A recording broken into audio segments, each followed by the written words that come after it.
Here we go, guys. This is going to be a very interesting week. And already, Lori's had multiple losses. Charles Vallow, Lori Vallow's fourth husband, who was allegedly murdered, she says it's self-defense. That trial is literally on its way to starting just hours from the time I started making this video. April Fool's Day, April 1st, 2025, jury selection begins. I can't imagine what Kay Woodcock and Larry Woodcock right now, and Charles Vallow's entire family, to be honest. He's got two brothers. They're finally, getting their chance for justice for what happened to Charles in the summer of 2019. Now, Lori had a few motions trying to disbar the state, trying to preclude a few witnesses, and it was a fail today for Lori, including, so far at least, her attempt to use Nate Eaton as a quote, witness, end quote. Many people believe her reasoning for that was just to make his life difficult, but she says that's not true. Although I have to say there were a few close calls, and man, it was a little bit scary for a little while when I watched this hearing. Most courtroom hearings are usually kind of slow and boring, but that's not the case when you're following Lori Vallow or Chad Daybell. Many of us, I'm telling you, she has witnesses on her list, and a lot of them are her own family. And I'm starting to wonder, maybe her family, they're very upset as they have had years to kind of think about what has happened and her role in what happened to her two children. You got to remember that Summer Shiflett and Janice Cox were not happy with Charles Vallow. They were told that Charles Vallow was the one that was causing all the problems and that he was cheating on Lori, which were lies. I mean, yeah, Charles was doing anything he could to try to keep the marriage together because he loved her, but he didn't do anything to really try to destroy her or her life. He was more trying to get help for her, and maybe that help would have healed their marriage too. So you have to wonder, Janice and Summer were on Lori's side at one time, claiming that they were worried about Charles coming to town and doing something to Lori. Now that the kids, they realize that they are no longer here on this earth, well, that's going to be tough, because if you're going to go on stand and say, this is what happened, their original story, well, that's going to be kind of a slap in the face to the kids. Charles Vallow knew her delusions, and so did her family. And he was the only one trying to get her help while also trying to keep her in the family's life. In fact, Charles knew how dangerous Lori was. He had admitted it. And the day that he come to pick up JJ for school, I don't think that he was prepared enough or understood just how sneaky they could be. We'll talk more on that later. Let's go ahead and start playing some of this hearing. Guys, Lori was not happy. Let's talk about some of these. First of all, for the record, I did get the defendant's notice of objection to the jury questionnaire that was filed on March 20th. The defendant was objecting to, I guess, the phrasing of the allegations that the state has made, and then requested that the fact that she denies the allegation be bolded and underlined in the questionnaire. I did get your objection. I guess de facto, I overruled the objection and the questionnaire went out as proposed. Next, I have defendant's motion in limine to preclude expert testimony of Daniel Coons dated March 10th. Let me ask the state.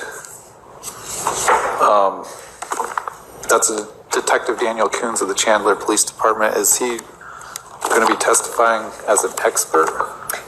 Your Honor, we did notice him as an expert in terms of his background and training and testifying as to trajectory. So we did that in abundance of caution, but we did supplement and provide the defense with the background of that. It was provided to the defense more than 30 days before trial. And defense has interviewed him since then. What was the last part? The defense has interviewed him since then. Okay. So, Ms. Daybell, what's the objection?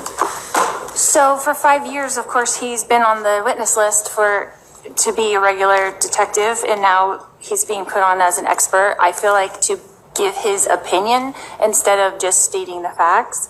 So that was my main concern.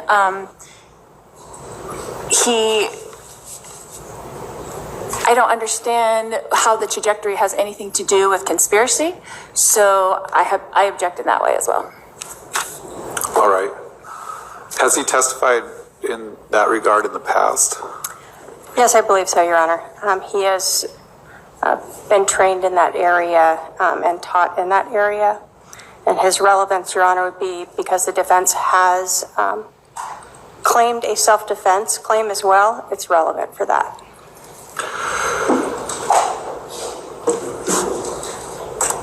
Can the state provide me what his opinion is, and does he have a CV? He does not have a CV. We did actually put the opinion in the supplemental 15.1 that I filed, along with his, I believe, background and training in that as well. So.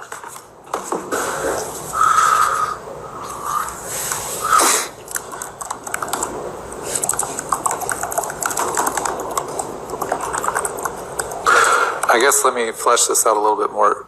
Let me ask the defendant, you've said a couple different things. Are you saying he's not qualified as an expert, or just that the disclosure came in late and you don't think his opinion is relevant? Well, one, I don't think his opinion is relevant, but also the fact that he's named as a firearms expert. So I don't know if he took a weekend class and that made him a firearms expert. I don't know what his experience was with that. In his CV, it just says firearms expert. So. Did you ask him those questions? Was it you that interviewed him or your investigator? My investigator interviewed him.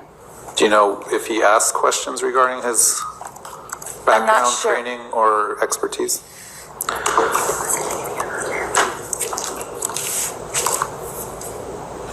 Okay, so I haven't listened to that yet, so I'm not quite sure. My concern was that he was a regular detective on the witness list for 5 years, and then 30 days before trial, he's now an expert so that he can give his opinion. And I just thought that was my objection. Well, if that was your basis of the objection on the timeliness of it, the state did comply with the rules as far as notice prior to trial and giving some sort of summary of what his opinion testimony would be. I'll take a look at it. It doesn't sound like we need any sort of Daubert hearing, but I'll take a look at it. So let's table that for now. Okay, real quick, those of you that follow this case, we know that Lori Vallow would call her brother Alex Cox a gun expert.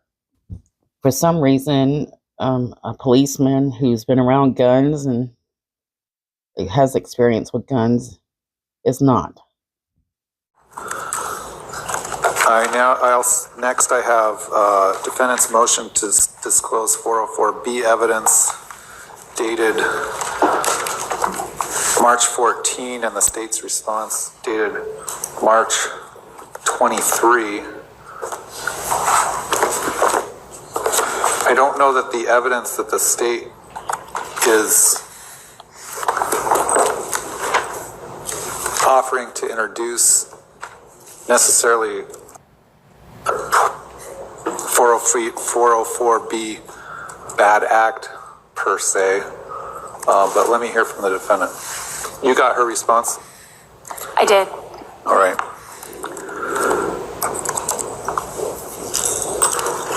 So what specific bad acts do you think should be precluded?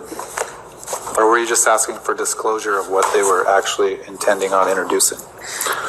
I was asking for a disclosure of 404B that they planned on introducing at trial, and what I got was another theory of the case. So I didn't think that any of it was 404B relevant.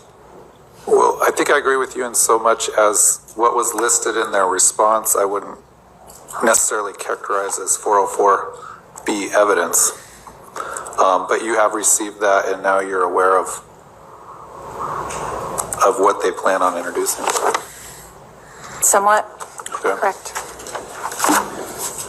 I don't think I need to make a ruling on that. If there's evidentiary objections, hearsay, foundation, those types of things will be taken up when the state elicits or attempts to elicit that information.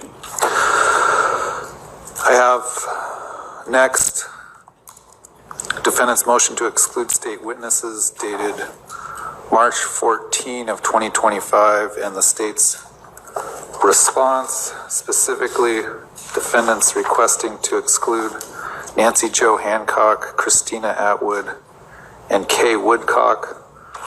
The state filed a response on why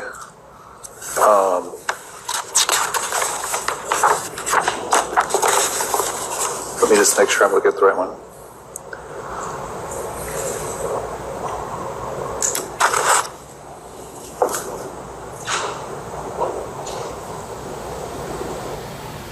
The state's going to offer some sort of testimony from these three witnesses that are going to talk about, it'd go toward the element of premeditation and or motive. So what is your objection specifically?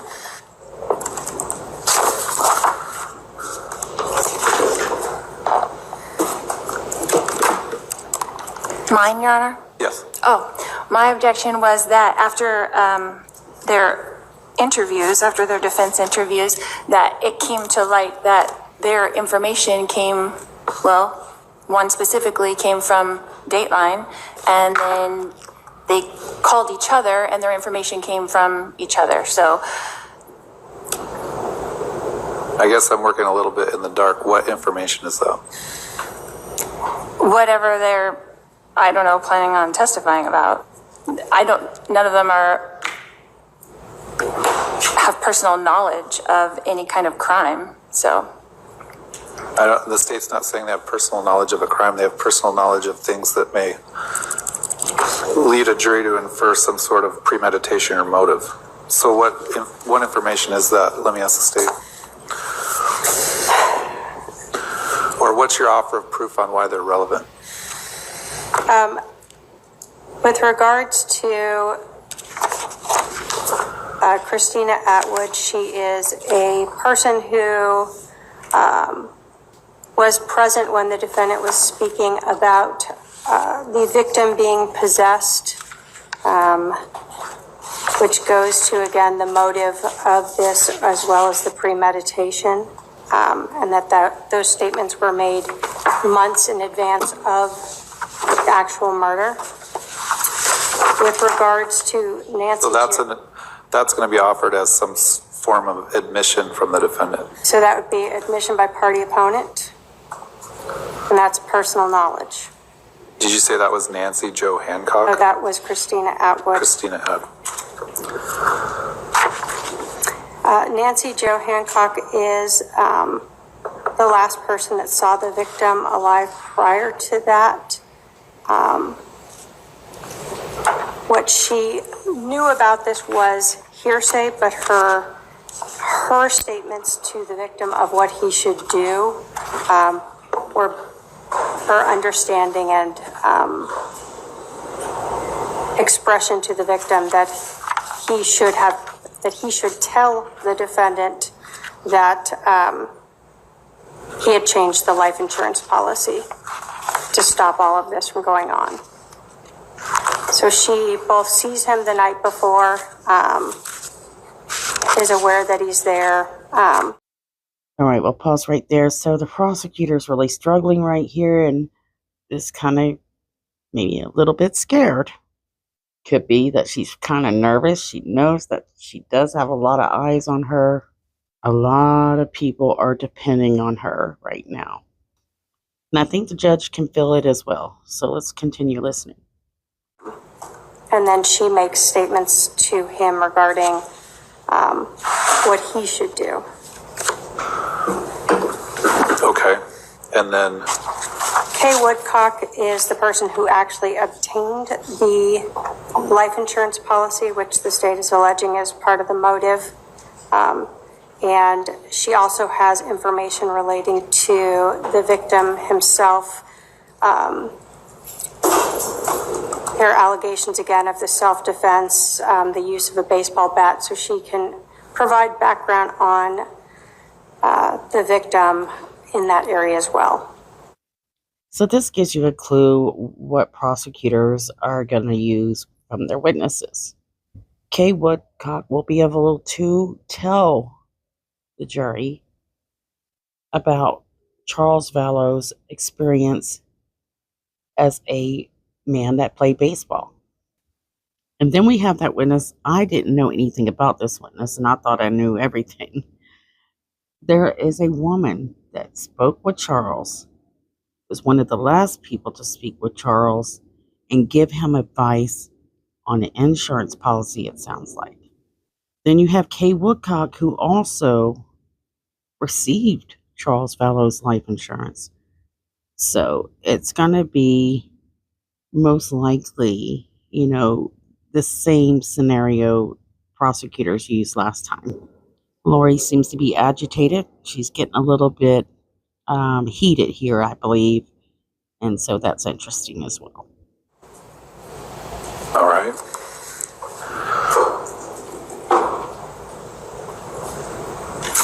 Do you want to have further argument?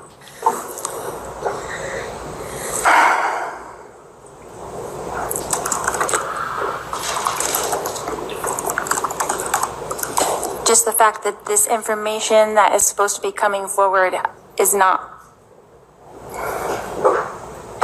All these witnesses are getting together and talking about all this and comparing all their notes and all these things beforehand, and then they're telling us that in these interviews. Well, I talked to her 100 times. Well, I talked to her every day. Well, she told me this. Well, she told me that. So their information is not firsthand. These witnesses are all coming together. They're all watching everything that goes on TV regarding this, and I would like them all precluded.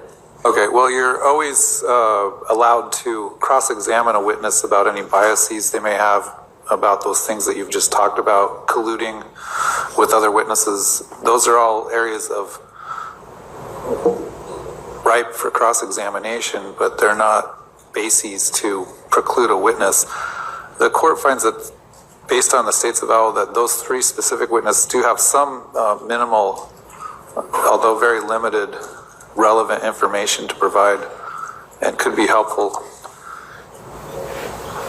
to the jury in understanding the case. So the court will deny the motion to exclude the state's witnesses. Again, this ruling doesn't preclude you from any objections you may have to if they're testifying to hearsay or something like that. So far, Lori's at 0. She's just not able to find any kind of law or reasons to preclude witnesses. And to be honest, the ones that she's precluding, it sounds like it's minimal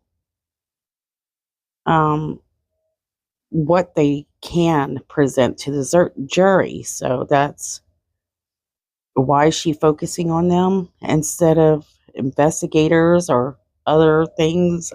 I don't know. I think we have an idea, and it's just in my opinion, it's a personal attack. Next I have,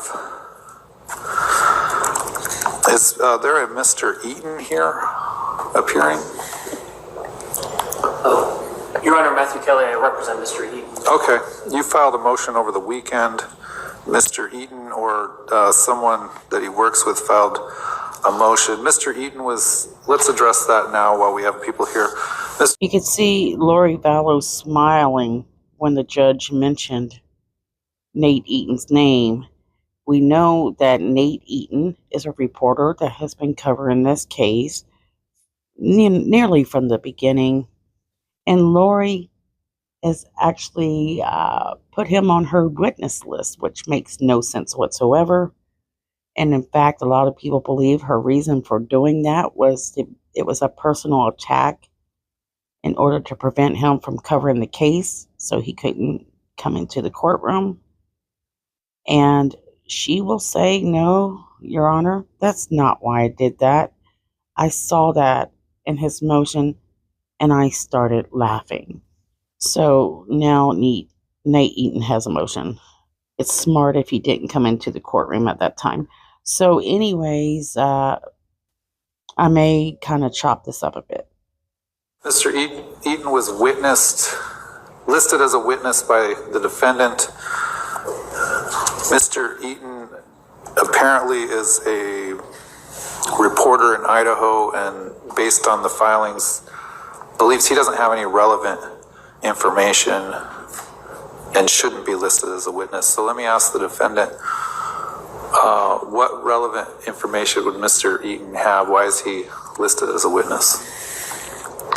Well, I just got this last night, so I haven't had time to read all the things that he's claiming he doesn't. But there's several things off the top of my head that is relevant. Right now, one of the things is it's different now, right? Because he's had this off the record conversation with the prosecutor, and he's kind of made himself a witness. He's kind of made her a witness. How so? In the sense that if this is not prosecutorial misconduct, then one of them is going to have to testify and talk about how it's not. Let's back up. How is he a witness to this trial? How does he have relevant information? Relevant information means a witness has testimony that makes some fact in the case more or less likely. So how does he have relevant information for what this case is about? Okay, so initially when I put him on my witness list, my intent is because I do not know what the state is going to put on in their case in chief. And so I was calling him as a witness for the purpose of impeachment, laying foundation for interviews, rebuttal to whatever that the state might put forth, because he has interviewed almost every single witness on their witness list. And if they were to say something contrary to what they said to him on a public thing, then I would use him to lay a foundation for interviews and for impeachment. So So it sounds like Lori's focus right now is she's watched these interviews, and what she's looking for is inconsistencies that she can kind of throw up in court that really won't be relevant still to the case. So she's really done nothing so far that might help her case that we can see. Was my initial in calling him. I found it funny when I read the beginning of this. He says that it seems to be clear attempt by Mrs. Daybell to use the rules of criminal procedure as a pretext simply to keep me out of the courtroom and interfere with my ability to report. So I had to laugh at that because it hadn't even occurred to me that he wouldn't be able to be in the courtroom if he was a witness according to 615. So that wasn't my intention. It was never my intention to do that. It was just to have him on hand if we needed to do that. So there's her excuse or reasoning for it, but I myself do not believe a word of it. Maybe you can or you do. But yeah, I mean, this just shows you how manipulative, in my opinion, she can be. All right.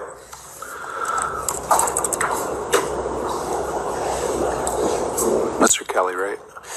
Yes, Your Honor. Mr. Kelly, in theory, it sounds like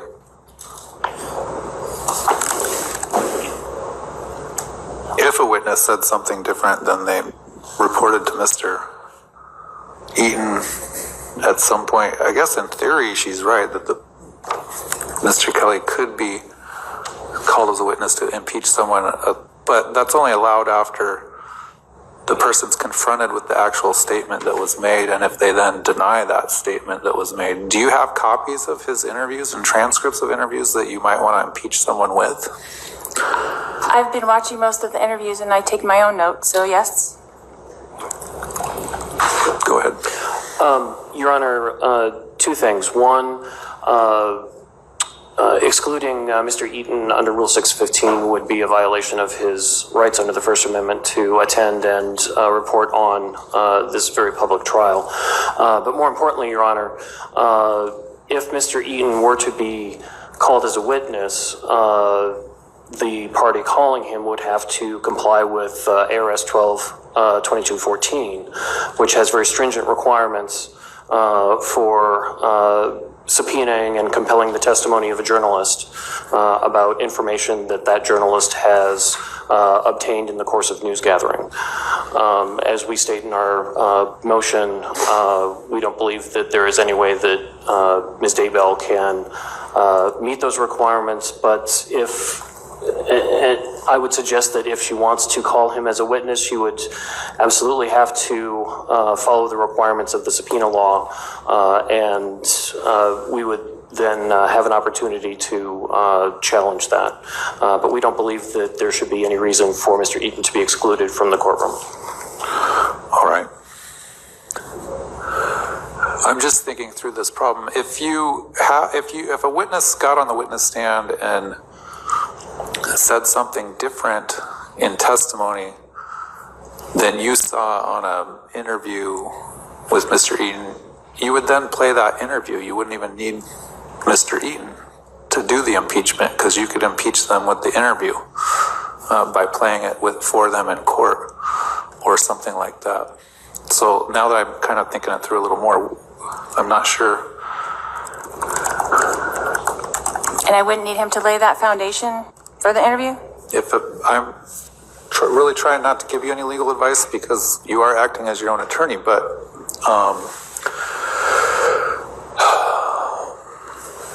if the witness admits that's them on the interview and that's their statement, that is foundation. So he's interviewed law enforcement, almost all the law enforcement that's going to be, up here on the stand. So it's not just witnesses, it's law enforcement. Well, when I say witness, I mean generally any witness, regardless of their occupation. So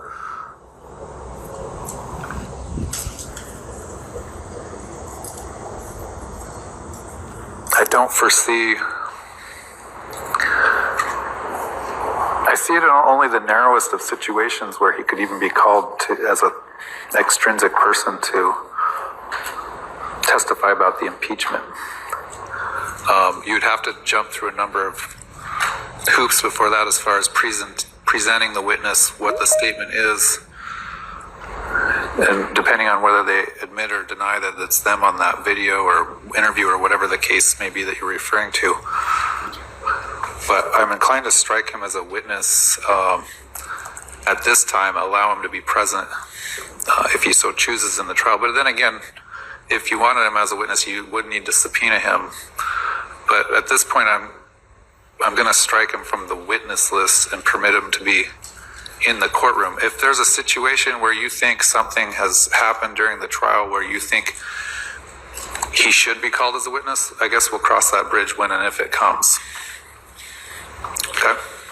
We could just call him up from the back? Well, we'll address it when and if it comes, yeah. And Your Honor, I would ask that if that were to occur, that I would be notified and given a chance to appear and be heard. Well, everyone will get a chance to be heard if we cross that bridge. I just don't see us crossing that bridge, but I could be wrong. So at this time, it's sort of striking Nate Eaton from the witness list. He can be present if he so chooses in the courtroom. Thank you, Your Honor. All right, thank you. Let's go next to the state's motion. Allows them to request that that not be displayed. But additionally, just for safety concerns, given the high-profile nature of this, for witnesses who have, several of them have attempted to not be part of the media and have not given interviews and would not want their information to be out there, given that this is being live streamed, having their phone numbers or email addresses live streamed out there to the world, I would ask that that not be done. All right. Does the defense want to be heard on any of that?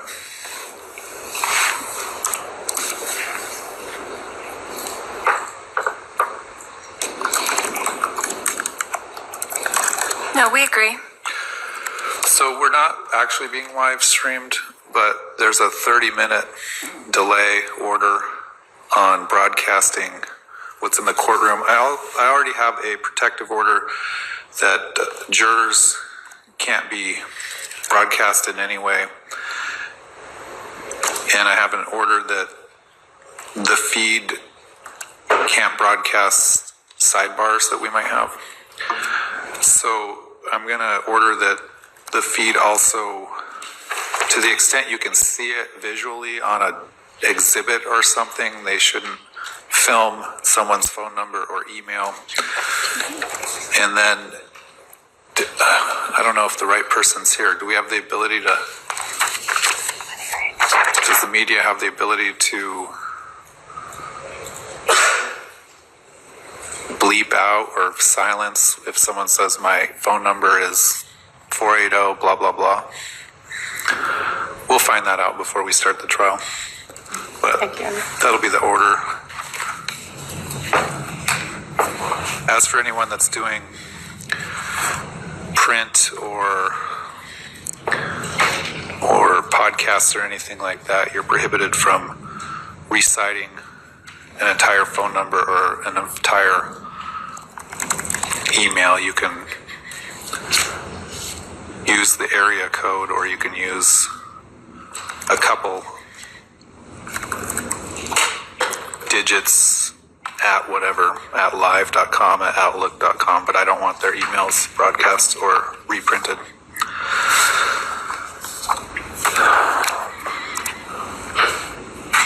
Let's go to state's motion to preclude Lonnie Dorkin and preclude noticed witnesses. Did Mr. Dorkin ever get a report prepared? Not that the state has received. Do you know?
So, okay. Your Honor, most likely, we're having an affidavit sent over from Mr. Dworkin tonight. He has found a discrepancy in the information that he downloaded and the information that was turned over initially by the state, and he wants to explain what that is and how that will be relevant. So if we get it tonight, we'll forward it immediately to the state, of course, tonight. He was working on a bunch of cases, and he's doing the best he could to include our case and get it done as quickly as possible as when he was assigned from OPDS. Well,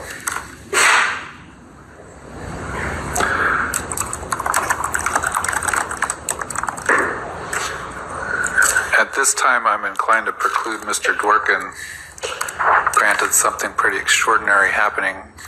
I offered you a continuance last time we were in court in order for you to explore that possibility. You declined the continuance. I'm not going to cover a lot of this, but just let's put it simply, she's overdue with all this already, and the judge has been very lenient with her. And so at this point, now that trial's starting, he has got to put a stop to the nonsense. She has refused to get a continuance for her trial, knowing that she was low on time. I hope the prosecutor is going to be more careful than what I'm seeing in this trial today. I'm sorry, the hearing. So, it's any disclosures late at this point. I'm not going to slam the door on it completely because he may or may not have anything that actually ends up being useful. But at this, if depending on what he actually has, we can talk about it. But at this time, he's likely to be precluded as a witness because the state wouldn't even have an opportunity to have their own witness or rebuttal witness look at something prior to trial. I don't know if we need to go through each and every witness, but I think where I need to start is if a witness hasn't been served with a subpoena to appear in court, there's no requirement for them to show up for your trial. If they have been served, they would need to submit to an interview with the state in advance of their testimony. And then the third aspect is they need to have something relevant to testify about, which relevant, I told you a little bit ago, means they have a testimony that's not based on hearsay, that tends to make either a fact more likely or not. So we know that Summer and Janice, they had talked to Charles Vallow a few times, but not really during the time that this event happened. Most of what they would have to offer would be hearsay. Also, another note, Lori Vallow believes that her witnesses would be there to take up for her, hands down. That's going to put her family in a very tough spot. They did take up for Lori when Charles was shot, but now that the kids have been found deceased, how do they feel about all this? Do they want to see Lori? We know that they do talk to Lori, but she mentions in court that she hasn't interviewed her witnesses. Why? She hasn't gotten a hold of them. So that's a very interesting statement. I don't know how to pronounce her name. Is it Viasia? Vicia. Vicia? Ita Iho. Is this one of the ones the state was able to get a hold of? No, Your Honor, we did call the numbers and left voicemail. I've not had any response, and it's my understanding that when I interviewed the defendant's investigator, Jeff White, he also was unable to speak with her. All right. So this is one of the ladies that lived in Hawaii. Her daughter and Tylee were really good friends. She's only appeared on the media once that I'm aware of. And she probably wants nothing to do with any of this. She probably just wants to forget that she ever even knew Lori. But Lori doesn't really see it that way. She really believes that all these people would take up for her in a skinny minute. Very confident in that way. Guys, it's really interesting. No one can get a hold of all these people, and they must know by now that this trial is starting. What about Gabriel Bonilla? Your Honor, I had an update on that one in the sense that on Saturday, so when the state interviewed, again, Jeff White, the defendant's investigator, he had not been able to speak with Mr. Bonilla. I also called and left a message on the phone number that I received from the investigator. On Saturday, the attorney for Mr. Bonilla called me, and Matthew Ballard, who represents the Church of Latter-day Saints. He advised me that Mr. Bonilla has not been served with a subpoena, but I did not speak with Mr. Bonilla or was not given an option to speak with him. Now, I'm not positive, but this would be a great witness. But it looks like the LDS is maybe perhaps interfering with this. And the fact that there's no subpoena is interesting. And the prosecutors are not too worried about it either. But Gabe knew a lot about what Lori was telling Charles because he was on the phone listening while Charles was talking to Lori. And if it's who I think it is, Gabe, the mysterious Gabe, it could also show where the church was kind of getting in the middle of this case. So there's a lot of problems that could come if you have some of the ward leaders or the bishops come and sit as a witness. It just would be a huge problem. And maybe this will kind of make this, the LDS leaders understand that maybe they need to change a few things up. There's too much, there's a lot of gossiping. There's a lot of bishops and ward leaders kind of being in the center of things happening in their communities that maybe perhaps they shouldn't be. It appears that the state's main witnesses is going to be the investigators, and I'm really getting scared. I'm hoping there is good evidence there that we just don't know about. So we don't know if that person's been served or if they have relevant information. According to the attorney, Matthew Ballard, he has not been served. All right. What about... Well, why don't I just ask the state? I've got your supplemental and your other one. I know you've actually talked to a few of these people on the phone. Correct. Is there anyone on this list, and I'm looking at the defendant's supplemental 15.2 filed March 12 on page 2, there's a number of witnesses listed out. Is there any on this list that you have talked to that you don't object to being called? Your Honor, I think that there is potentially minimal relevance from Summer Shiflett. Shizlet? I think that's a misspelling of her sister's name. Okay. I think there's potentially minimal relevance for Janice Cox, her mother. Okay. Adam Cox is actually on the state's witness list, so we don't object to him. Now, Adam Cox is Lori Vello's other brother, and, well, supposedly was trying to help Charles do an intervention for Lori, being concerned about her mental status. Now, he has talked to media and done interviews, done podcasts, and did he tell us everything? Well, we're going to find out this trial. But can we trust in Janice and Summer? Well, that's another question. Everyone I've spoken with has not been subpoenaed. All right. Your Honor, our subpoenas are with OPDS right now, and they should be being issued currently.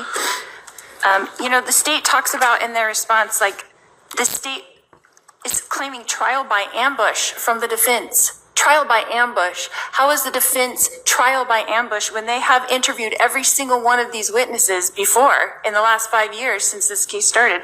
They've interviewed every single person that has been on there. They have written, transcripted interviews and video interviews of all of these people. And so how they are relevant, these witnesses will testify if and when they are needed to add additional facts or fill in the blanks that the state will no doubt leave out in their case in chief, and they'll be called accordingly. I need them to lay perhaps foundations for evidence presented by the state. The same with Lonnie Dorkin. I need his testimony will be required if and when it's necessary to rebut digital information that the state will bring forward during trial. I feel like the state is trying to say, okay, if you want your speedy trial, guess what? We're not going to let you defend yourself. Guess what? You can't have any experts. And guess what else? You can't have any witnesses. You can't have anybody speak in your behalf. So good luck.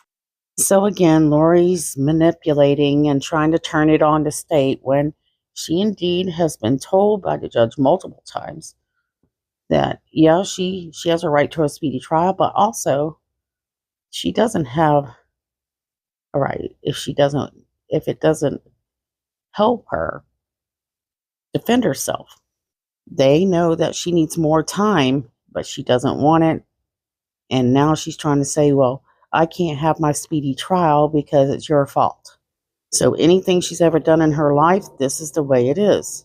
She never takes responsibility for her bad choices, and her life is a disaster. Have a nice day. All right, well, that's why attorneys sometimes take a long time to prepare for a trial, because they need to give notice of what all the testimony their witnesses are going to give. They need their experts to prepare reports. That's why your prior attorneys and your current attorneys were asking for more time to prepare the case. So you can't really have it both ways, that you want your speedy trial rights, but you don't want to give notice to the other side of what your evidence is. I don't not want to give notice to the other side with the limitations at the incarcerated state where I am, and the limitations with OPDS of getting Lonnie Dorkin late in the game that they did.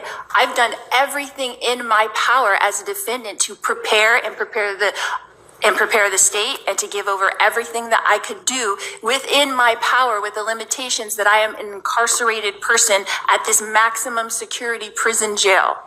So when you say... And I shouldn't be able to represent myself because of that fact? That negates my constitutional right? I didn't say that.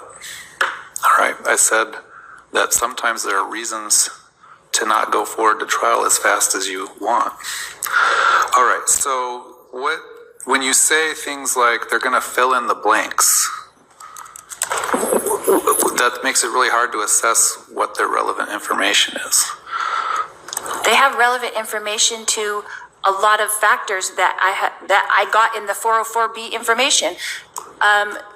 For example, the life insurance. My father is a life insurance salesman. He worked with Charles on getting both life insurance policies, my $2 million policy and Charles' $1 million policy. He also tried to sell my insurance policy after Charles passed away. He also told me to go to call the insurance policy and said how to do that, how to call them when you're the beneficiary. I didn't know how to do any of those things. He has relevant information to that. My sister has relevant information to my brother, Alex Cox, and the whole situation of what happened on July 11th. These people have relevant information to the state's case, what they're accusing me of. There's very relevant information from a lot of these witnesses. So what I'm struggling with is you just saying that it's relevant doesn't actually make it relevant. It may be relevant. I'm trying to find out the relevancy. What you said about your father being an insurance salesman and selling policies, that sounds relevant. It could be relevant to me. Who's your father? I don't know who your father is. Barry Cox. All right, Barry Cox. It sounds like even from what you're saying, though, you're not, depending on what the state produces at trial, you're not sure that these witnesses would have relevant information. It just depends, is what it sounds like. Whatever they put up in their case in chief, am I not allowed to try to defend myself against that? You're absolutely allowed. I'm just trying to figure out, I'm sort of a gatekeeper, and I need to make sure witnesses have relevant information. And just like you have the right to interview all of the state's witnesses, excluding victims' rights, people that can deny having an interview, they have the right to interview all your witnesses prior to trial so they can have an idea of what those witnesses might say on the witness stand. I understand that, Your Honor. So, They also have already interviewed all of them. I'm not talking about police interviews or interviews that may have been done years ago. The prosecutor has the right to interview any witness prior to them taking the stand, just as you do. So I'm not sure the best way to handle this other than maybe we should take it up as we progress through the case, but Your Honor, some of these people may or may not be even served. yeah, my concern is obviously I have attempted to reach these people. I've made my good faith effort.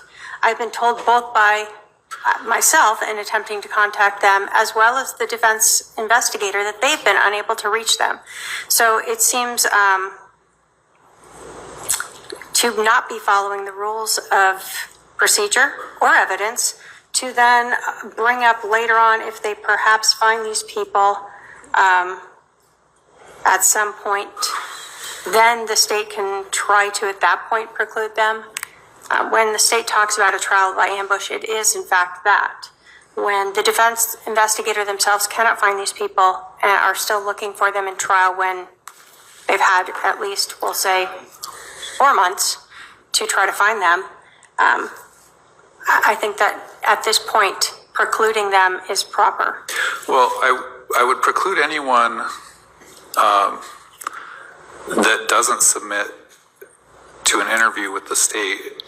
I kind of want to punt this a little bit just because if there's people that don't end up getting served, don't end up showing up at court, they can't find, then we don't need to waste our time talking about whether or not those people have relevant information because they're not going to be here and they're not going to testify.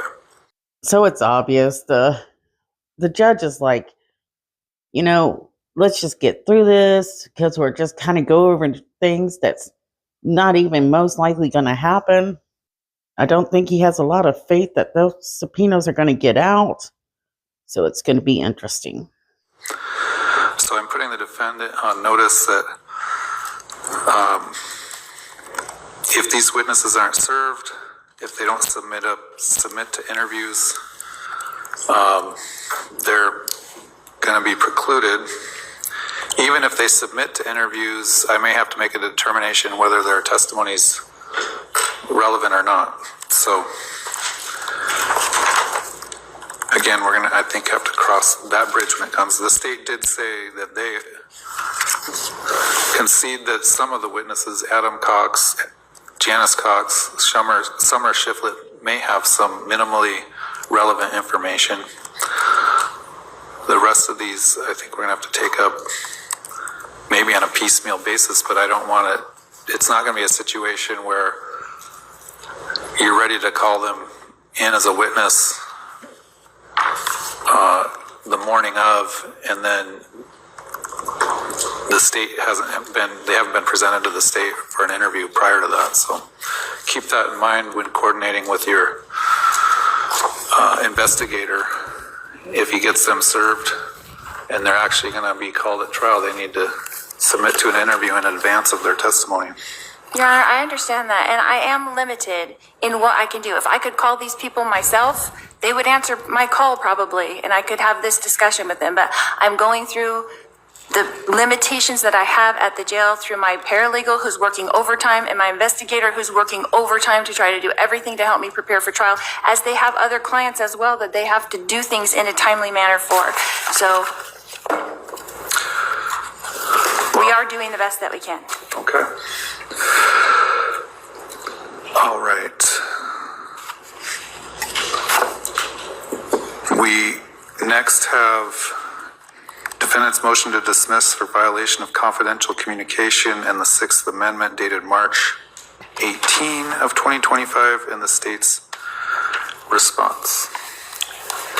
Let me ask the defendant first if you've received the state's response. I did. Did you say you did or didn't? I did. Okay. Yes.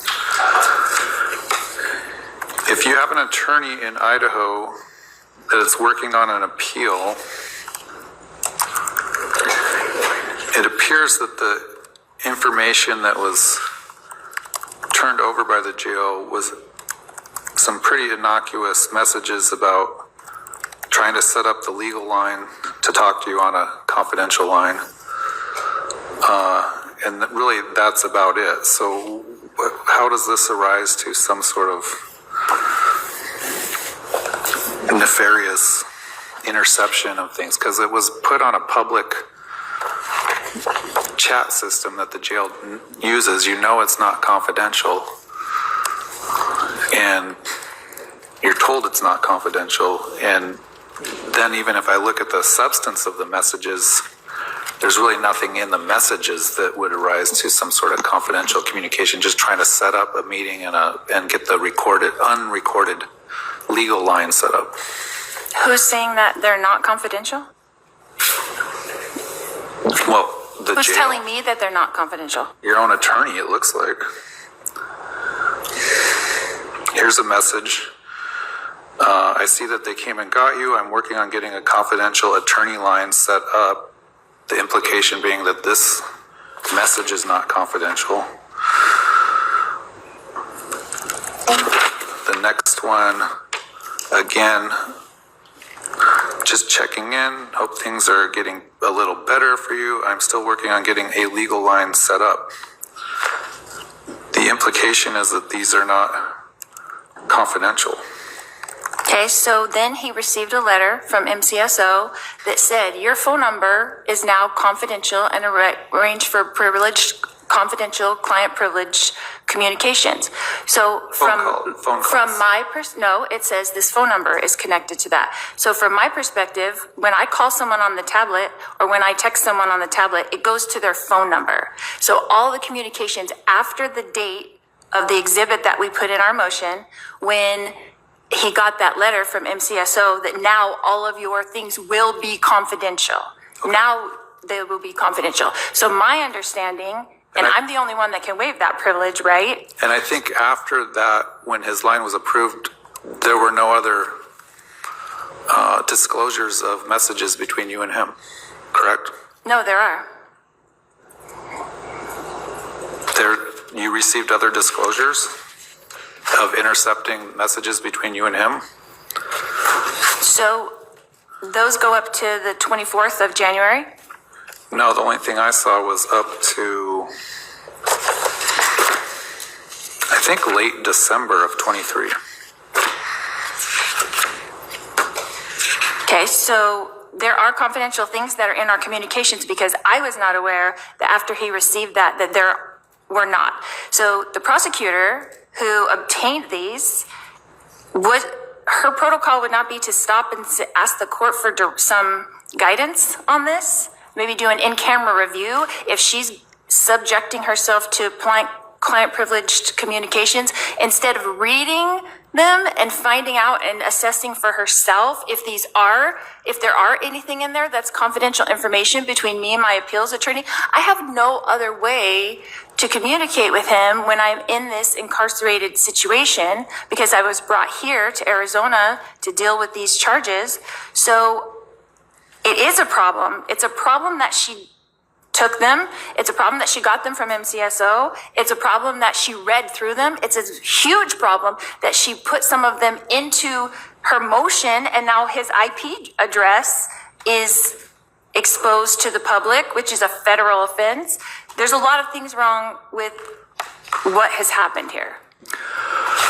Well, you reminded me that when his number was approved, he then sent messages from different IP addresses instead of that phone number that was privileged. So he's the one that disclosed or violated the confidential nature.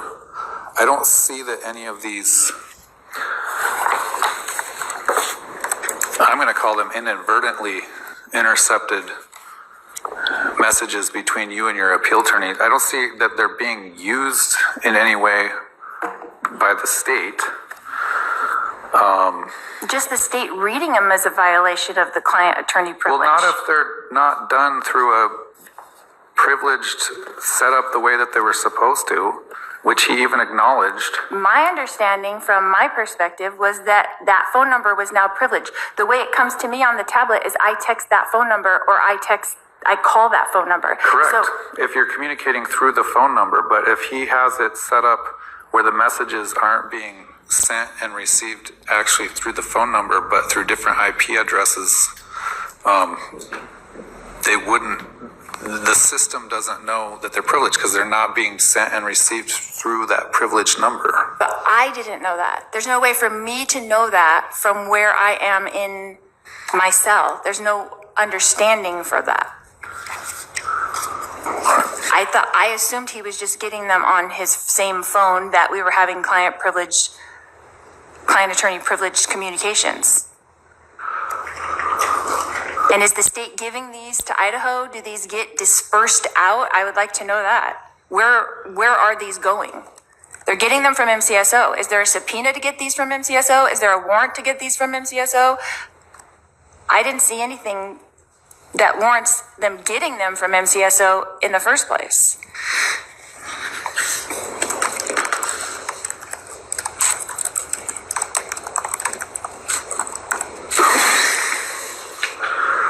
All right, let me hear from the state. Anna, I think that the state's motion really covers the law under this. The defendant and her attorney were provided with information, whether or not she understood it or not. Her attorney understood that it was phone calls that were covered. So it's not just the defendant who is not complying with following the correct procedure to utilize the set up attorney-client privilege means to communicate. In this case, the state, obviously, I disclose those before I even look at them.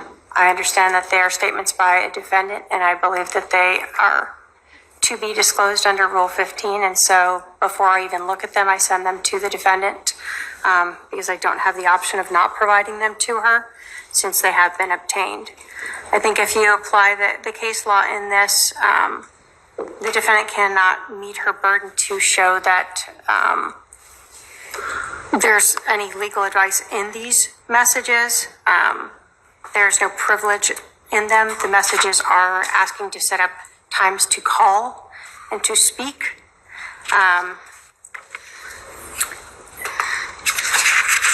Are the three, I think it's 3 messages that you included in your response, are those all the messages? No, Your Honor, there are other messages, and we do say that tablet messages between Ms. Daybell and Mr. Jerem do not end on December 28th. They continue. And there is privilege information on them going forward. And the state is basically testifying for my attorney now. She just testified for my attorney that he understood that they were that these were not privileged communications. Where does she understand that where is she testifying for my attorney? Well, I think because of the context of the messages say, I'm trying to schedule a time and I'm trying to set up a confidential line, meaning That was this is before. not confidential. That's right. He said it wasn't confidential before MCSO gave him a letter saying your phone number is now confidential. Your phone number now has. Okay, I'm not going to keep rehashing this with you. The fact that he's using different IP addresses and not messaging through the actual phone number that's protected, I think is part of the problem. So if he's not using the program correctly, that's an issue you need to take up with your attorney. How is he using it incorrectly? I just told you. He's not messaging through the phone number. He's using different IP How addresses. can you message other than the phone number? I don't understand that. I don't understand that either, but if it was from the phone number and it's for his cell phone, for example, it would be the same IP address for each communication. There's like 4 or 5 IP addresses. Where are the IP addresses coming from? They're given to you by the state? They're right there listed on the messages. I'm just saying, where are they obtaining those from? From your attorney's messages to you? From MCSO? Yeah. Did they get IP addresses for every single person of every single message communication on the text from MCSO? Well, it's listed on the messages, so I assume so. It says Craig Durham, and then under it is the IP address from the device that's being used. Okay, and then Miss K is reading all of these messages and they're not privileged. Is that what you're coming to? They're not privileged if you're not using the program or your attorney's not using the program correctly. Okay, they're still not going to be allowed to use any of these messages. What I'm saying is they're inadvertent disclosure by MCSO because someone's not using the program correctly doesn't mean that they had bad faith in how they got them. They made How is he using it incorrectly? I don't know how else to explain it to you. I've told you 5 different times now. So he's not messaging with the phone number. He's messaging from different IP addresses. Okay, can I ask if these messages are being disseminated anywhere to Idaho, to the prosecutors in Idaho? Because that's definitely affecting my appeal if that's the case. I don't know. Have not been sent to anyone other than the defendant, Your Honor. All right. So there was some communications, I find, that were intercepted between Ms. Daybell and her attorney. The state's not to use those communications. They're not to disseminate those communications, but I do find that they weren't purposely sought out by the state.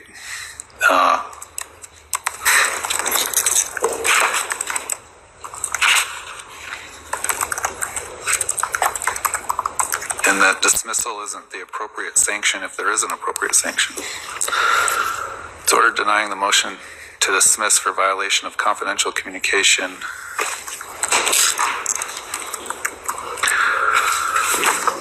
All right, then we have defendant's motion to dismiss for prosecutorial misconduct dated March 21st. Let me get that.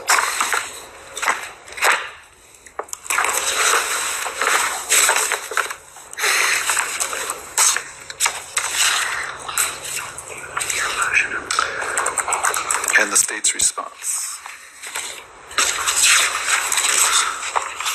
The motion to dismiss for prosecutorial misconduct was filed on March 21.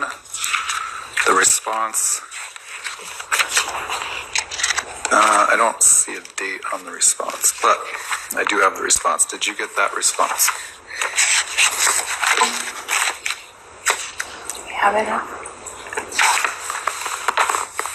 Ms. Daybell, did you get that response? I did, Your Honor. All right.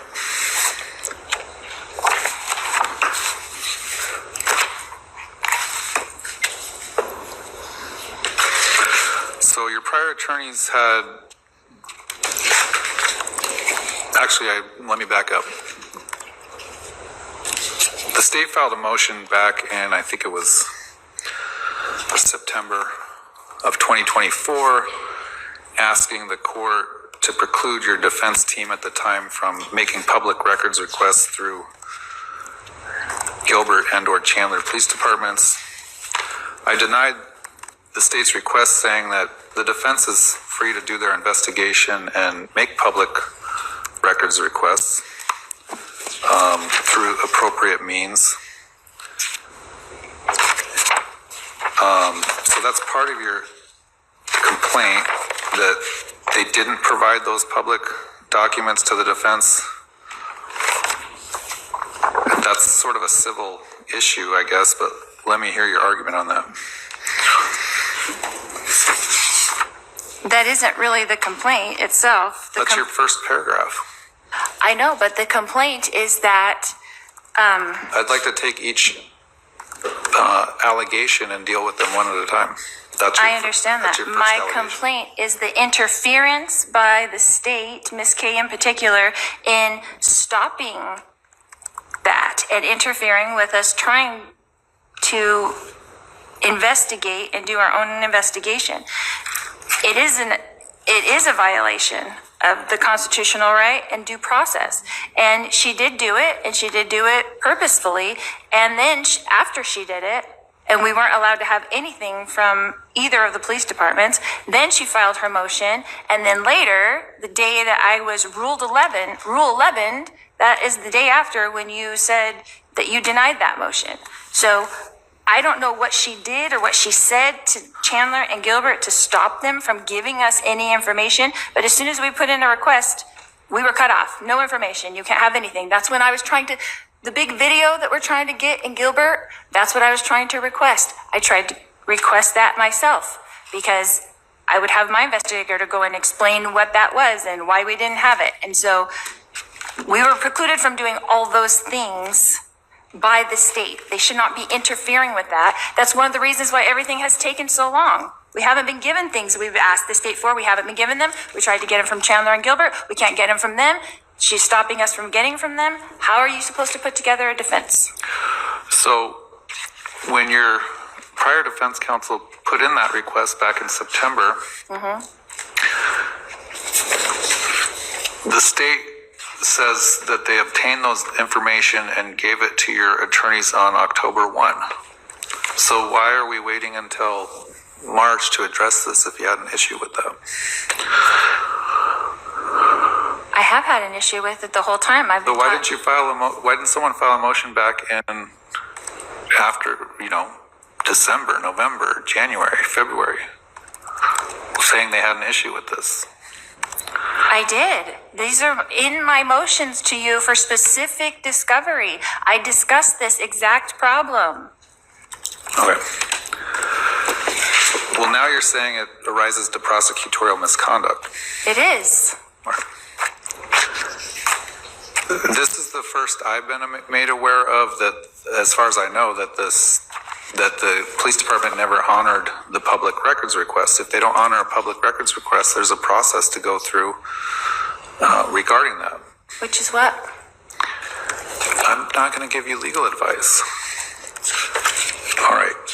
Your second allegation, the prosecutorial misconduct, we've already kind of dealt with, that she distributed the state distributed attorney-client privileged communication. We've discussed that. The next one is legal advice to defense witness Nate Eaton.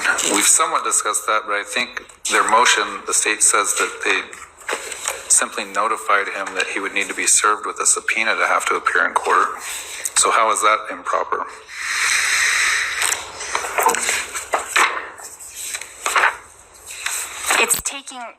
It's taking her word for that's what happened. She's not under oath saying that that's what happened. Nate Eaton's not here to testify that that's what happened. They're the only two parties that are there to say that that is what happened.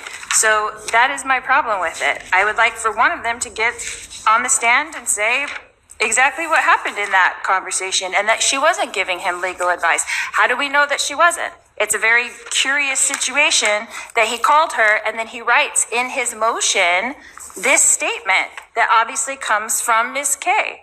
She seems to be a clear attempt by Ms. Daybell to use the rules of criminal procedure as a pretext simply to keep me out of the courtroom and interfere with my ability to report. We also don't know if he told her, don't come to the March 18th hearing because that's when they're going to serve you with your subpoena. So all these things come from there and we don't know who's saying it, and you're just taking her word for it like you took her word for, oh, there's only 6 emails and there's no other emails. You're just taking her word for it as an officer of the court, and I think that she should have to be sworn in. Well, you want me to just take your word for he must have gotten these things from Ms. K, okay? Just because his motion says he thinks that you're noticing him as a witness to keep him out of the courtroom? I don't know why you take the jump to that is coming from Ms. K as opposed to his own volition. He also hired an attorney that said the same thing.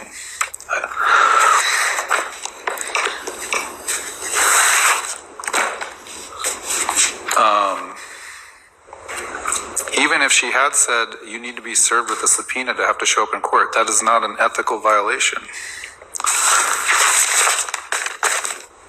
Well, giving legal advice is an ethical violation. Is that correct? Stating what the law is not an ethical violation.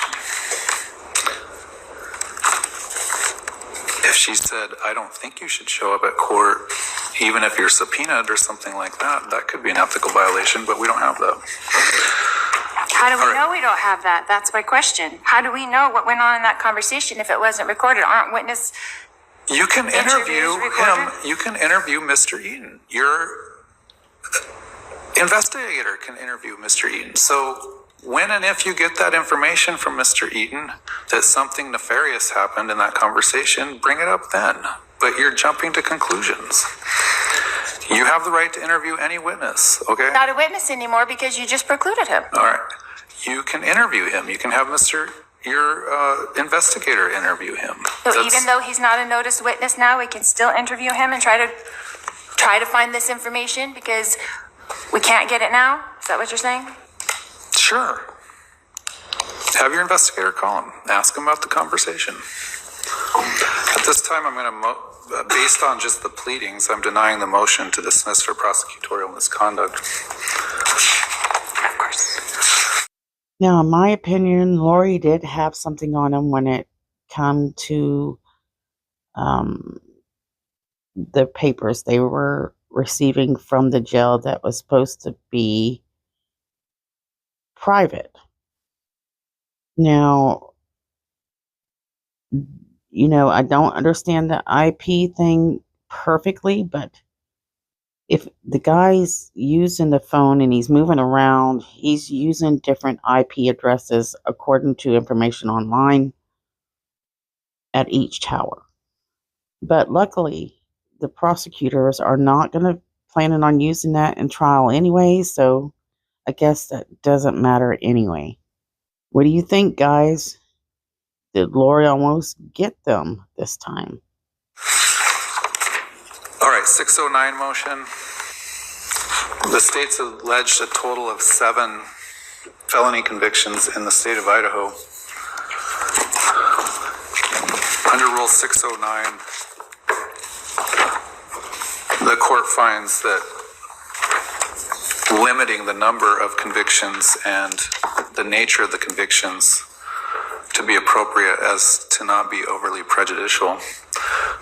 There is an interest in allowing a jury to know that the defendant's been convicted of at least one felony. But let me hear, I'm inclined to probably limit it to 2 felonies in order that they be sanitized. Does the state want to be heard on that? Your Honor, I do believe that the court should allow for at least 3. There are multiple dates and multiple victims in those in multiple different distinct incidents. And I believe that it would be appropriate to, when we're talking about the credibility of the defendant, to allowing in 3 of those. I looked at the date ranges and I looked at the actual counts, and some of the counts, obviously the laws are titled differently in Idaho, but there's a couple of counts that specifically have what I would call dishonesty built into the name of the conviction. The first-degree murder and grand theft by deception. Those are counts 1 and 3 specifically.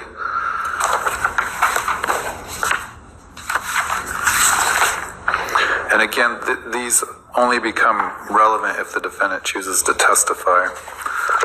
I did read the defendant's response asking that all of them be precluded. Let me hear from the defendant.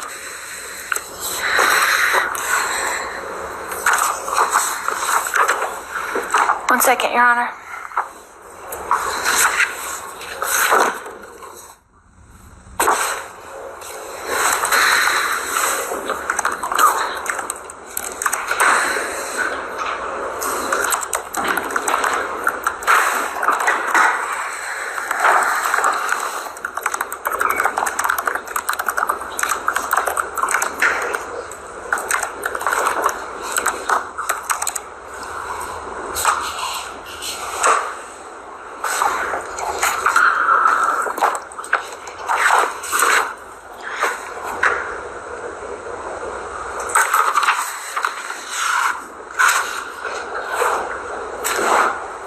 Your Honor, I haven't had a time to, I wasn't planning on talking about the 609 today, so I'll just refer to my reply. Well, we can table it till later in the trial because, again, it doesn't become relevant unless you choose to testify, but you know my inclination and what the state's argument is. Okay. This morning I handed each side proposed preliminary instructions. We don't need to discuss those now, but depending on tomorrow how far we get in the jury selection process, maybe you can be prepared to tell me if you object to any, or if there are additions or corrections that need to be made.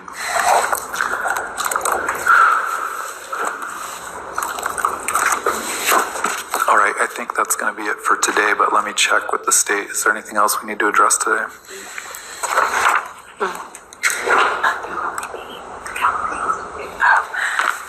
I think just for the record, Your Honor, in terms of allowing in witnesses the gallery, I think that you had indicated you would reserve one row for the next of kin.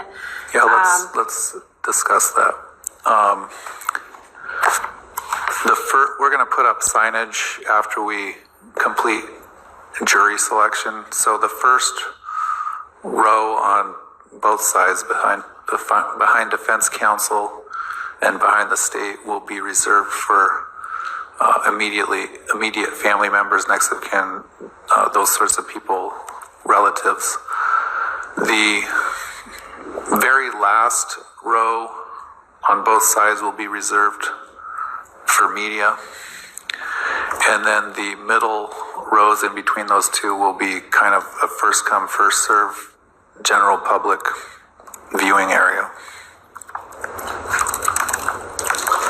Any questions about that?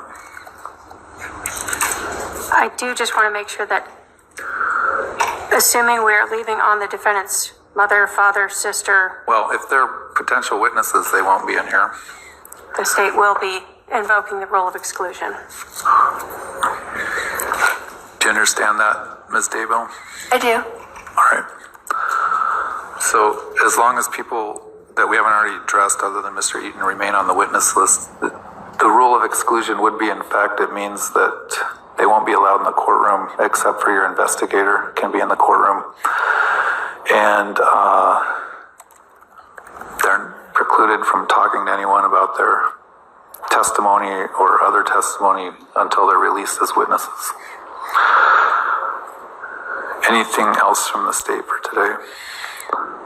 I don't believe so, Your Honor. All right. Anything from the defense for today? A couple of things, Your Honor. We need to discuss How the division would like the media exhibits. What? How the division would like the media exhibits, if we're presenting recordings or audio, individual flash drives for each exhibit. There wasn't. Depends on how you're going to present them, but I would say, yeah, probably one flash drive per recording or exhibit. And then I'm guessing 3 copies, one for state, one for. I don't know that you need copies if you've already disclosed it to them. Just tell them what it is when we're marking it and tell the clerk what it is with the description so it's clear on the exhibit list which exhibit is what. One more thing, Your Honor. I wanted a clarification. In your minute entry dated the 25th regarding the defendant's motion to remove restraints. So my understanding when I read what was from MCSO, and then you put in here, however, at the sheriff's discretion, one or more armed sheriff deputies may be positioned near the exits. So what their recommendation was the minimum amount of restraints, meaning if there was going to be an armed guard, then they would not have to do the belt. So I was confused by and wanted a clarification on what you were actually ordering because the DOs had a question about it with me this morning, so. I ordered that you don't have to wear the leg restraint, but that you do have to wear the rack belt because that is not going to be visible to the jury. The leg restraint's a little more cumbersome and visible, and since you're representing yourself and you're going to need to approach the podium and those sorts of things, I ordered the removal of the leg restraint. You will, though, wear the rack belt. And then I said it's up to the sheriff's office if they want to. They can position a couple deputies in the back if they want additional deputies. Well, their recommendation was that you wouldn't have to use the belt at all if they had the armed guard. I read their response and their recommendation, and that's my order. So what is it exactly?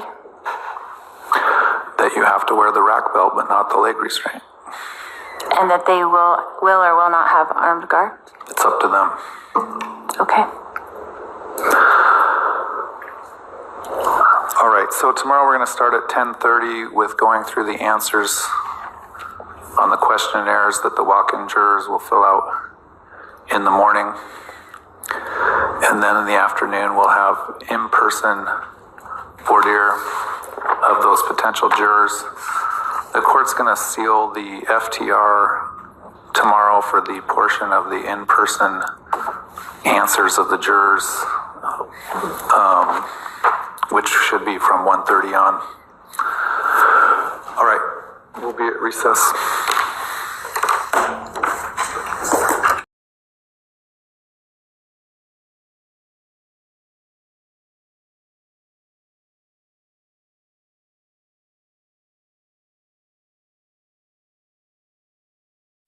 All right, guys, it's late. I'm going to go ahead and close it. Don't forget to like, subscribe, share. And don't forget to share our girls that are missing on your social media. Please share your thoughts below for the next video. Thank you so much, guys, for watching. I'll see you soon.